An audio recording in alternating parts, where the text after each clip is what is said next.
taranja handball fiadiana ny amboaran'i ranomasimbe indiana ekipa tokana no nisolo tena Madagasikara dia ny ekipa zazavavy zany ekipan'ny THBC nitanterahana aty amin'ny nosy Maorisy ny valoka hatramin'ny fahatelo ambin'ny folo Novambra ho avy izao ny fiadiana ny amboaran'i ranomasimbe indiana ity.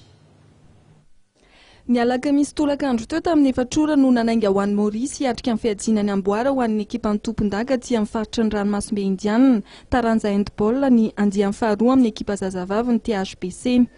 Efa Nanainga ny alarobia teo kosa ny andian'ny voalohany. Fifananana izay atao ny valoka hatramin'ny 13 Novambra. Ity ekipan'ny tompon-daka ny Madagasikara taona 2024 ity izay ahitana mpilalao 12 sy mpitantana 4.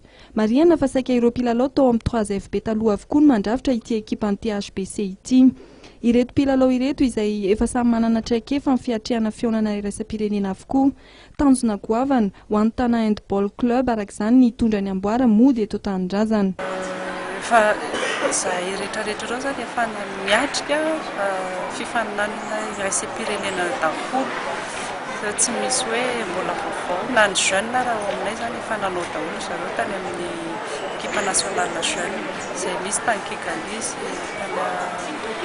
tany Maputo tamin'ny championnat d'Afrique teo tamin'ny navonina tsara mihitsy zany satria tafiditra ao anaty préparation na tamin'ny championnat national zany ny CCCOI any Maorisy vonina 100% zay ary batamboara ny alehany.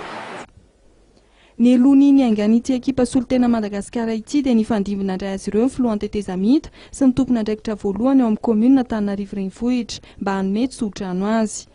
Raha ho an'ny sokajy zazalahy indray kosa dia nanapa-kevitra ny tsy handeha hiatrika io fifaninanana aty amin'ny ranomasimbe indiana io ny ekipan'ny AS Saint-Michel zazalahy.